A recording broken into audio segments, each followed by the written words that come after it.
রামকৃষ্ণনগর কেন্দ্রের মাগুরা ঘাটে সিংলা নদীর উপর নির্মিত পাকা সেতুতে ফাটল দেখা দেওয়ায় ২০টি গ্রামের মানুষের মধ্যে যাতায়াত বিচ্ছিন্ন হওয়ার আশঙ্কা তৈরি হয়েছে।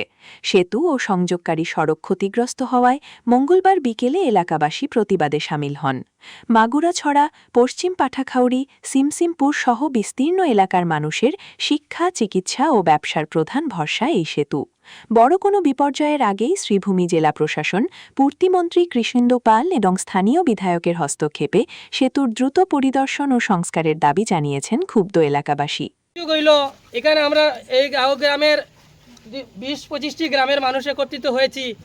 কিছুদিন আগে দুর্লভছড়া এবং আনিপুরের ব্রিজ ফাটল দিয়ে ভেঙে পড়ে গেছে দোষে, আপনারা দেখেছেন নিউজের মাধ্যমে। আর আপনারা তো নিজে ক্যামেরার সামনে পেয়েছেন, আজকে দীর্ঘ ৪ বছর থেকে এখানে ওভারলোড আমাদের এই ব্রিজের উপর দিয়ে চলাচল করছে, আর জায়গায় জায়গায় ফাটল দিয়েছে এবং রোড বের হয়ে গেছে।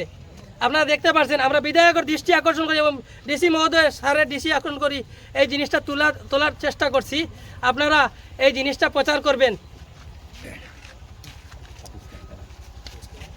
সম্মানিত নিউজ লাইটের কাছে আমি আবেদন রাখছি, আমাদের এই অতত অঞ্চল নিবিয়াতে যে একটা ব্রিজ, আর সেই ব্রিজের সাথে পার্শ্ববর্তী দুটা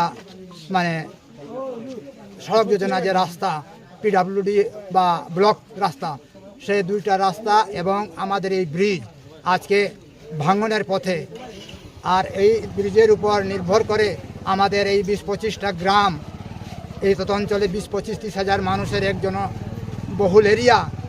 আর এই প্রত্যন্ত অঞ্চল থেকে আমাদের ছেলে মেয়েরা, রোগী, প্রত্যেক ধরনের মানুষ এই ব্রিজের একটা আমাদের জন্য এই ব্রিজটা আমাদের একটা মেরুদণ্ড একমাত্র। আচ্ছা, আপনারা বলছেন যে মনে করেন যা দেখবার আমরা দেখছি 10, 15, 20, 25টা, এরপরে রাতে যে কত যায় এটা আর আমরা করতে পারতেছি না।